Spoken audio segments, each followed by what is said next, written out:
আসসালামু আলাইকুম বন্ধুরা, কেমন আছেন সবাই? আশা করি সবাই সুস্থ আছেন এবং ভালো আছেন। আমিও ভালো আছি আলহামদুলিল্লাহ।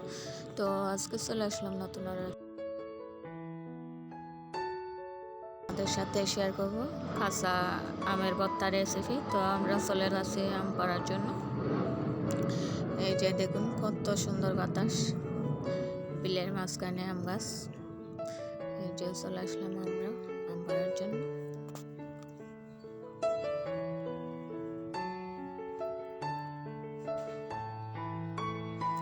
তো ভিডিওটা দেখতে থাকুন, আশা করি আপনাদের ভালো লাগবে।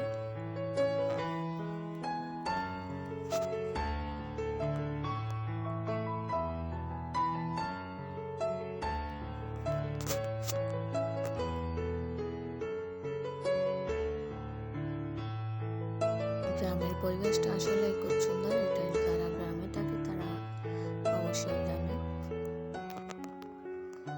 দেখুন চারিদিকে কি সুন্দর সবুজ প্রকৃতি, দেখতে খুবই ভালো লাগছে। তার সাথে তো ফুরফুরে বাতাস। যে আমাদের আম পাড়া হয়ে গেল।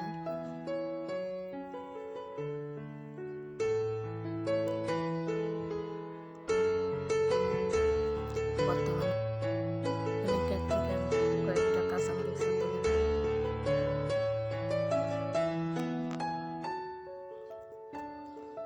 আর এই যে দেখে দেখুন কত সুন্দর টাটকা সবজি, দন্দল, যেহেতু এখন দন্দলের সিজন। আর এগুলাকে আমাদের এখানে আঞ্চলিক ভাষায় বলা হয় ফরুল।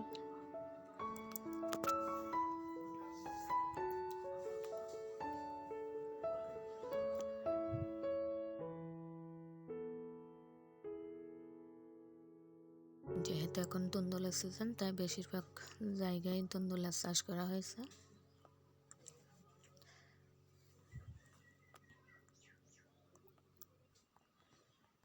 তো আমাদের আম পাড়া শেষ, এখন আমরা চলে যাব বাড়িতে।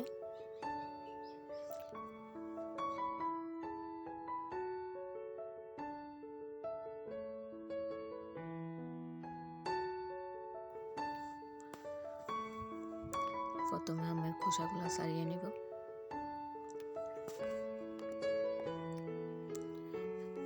আর এই গরমের দিনে কাঁচা আমের ভর্তা খেতে কিন্তু অসাধারণ, খুব ভালো লাগে।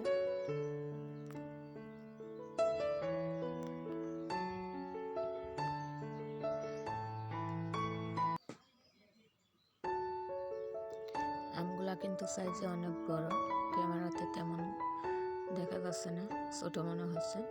3-4টা আম দিয়ে ভর্তা বানালে হয়ে যাবে। আর বাকিগুলা দিয়ে পরে আমি আমের আচার বানিয়ে নিব। এতগুলা ভর্তা খাওয়া যাবে না।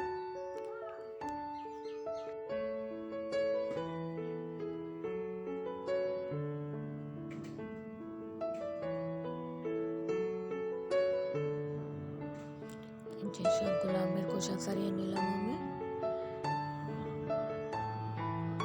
এবার মাঝখানে কেটে ভিতরের খোসাটা ফেলে দিব, কারণ এটা তো আর খাওয়া যাবে না, এটা দিলে তেতো হয়ে যাবে। খাইতে তেমন একটা বেশি ভালো লাগবে না, তাই এটা ফেলে দিব আমি।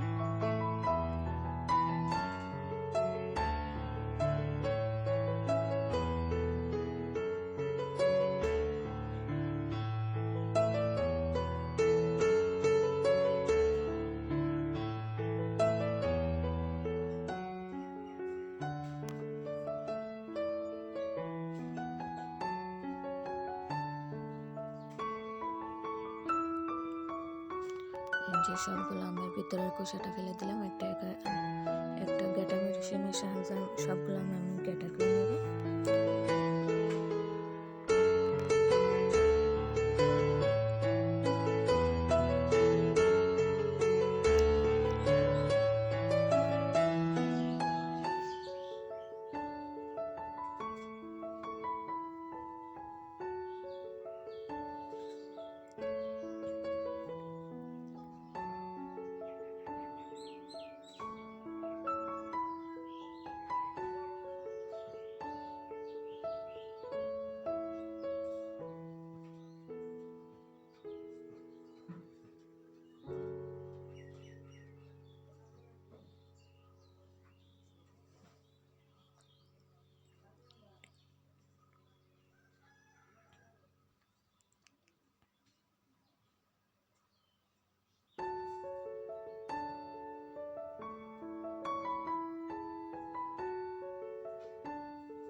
সবগুলো আমি গ্রেটার করে নিলাম। এখন এখানে দিয়ে দিব কয়েকটা কাঁচামরিচ, শুকনো মরিচও দিব।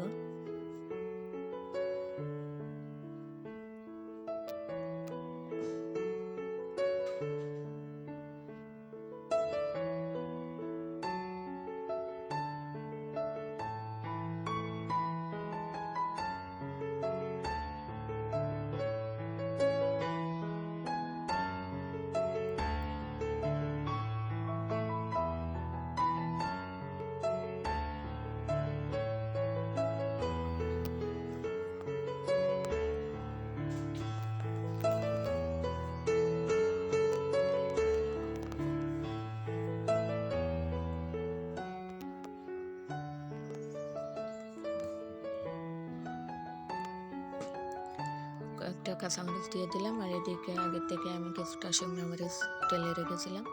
যে কোনো ভর্তাতে শুকনো মরিচ দিলে কিন্তু খেতে আলাদা একটা স্বাদ হয়, স্মেলটা ভালো আসে। এখানে কয়েকটা শুকনো মরিচ দিয়ে দিলাম।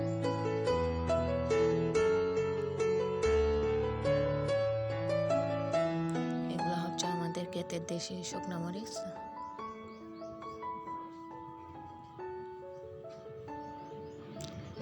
সামান্য পরিমাণ মতো লবণ দিয়ে আমি মরিচগুলোকে আরও ভালোভাবে ডলে নেব, যেহেতু ভর্তার সাথে ভালোভাবে মিশে যায়।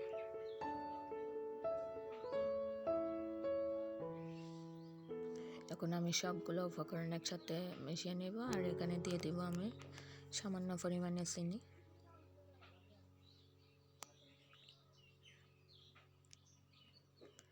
আবারও ভালোভাবে মেখে নিলাম।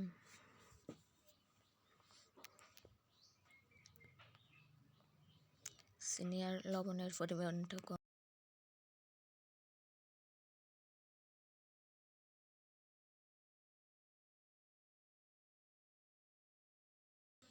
যেহেতু এখানে লবণ আর চিনির পরিমাণটা একটু কম হয়েছে, তাই আমি আর একটু সামান্য লবণ আর চিনি দিয়ে দিলাম। এবার ভালোভাবে মাখিয়ে নেব। তৈরি হয়ে গেল আমার টক ঝাল মিষ্টি কাঁচা আমের ভর্তা। আজকের ভিডিওটা এই পর্যন্ত। আশা করি সবাই ভালো থাকবেন, সুস্থ থাকবেন। আল্লাহ হাফেজ।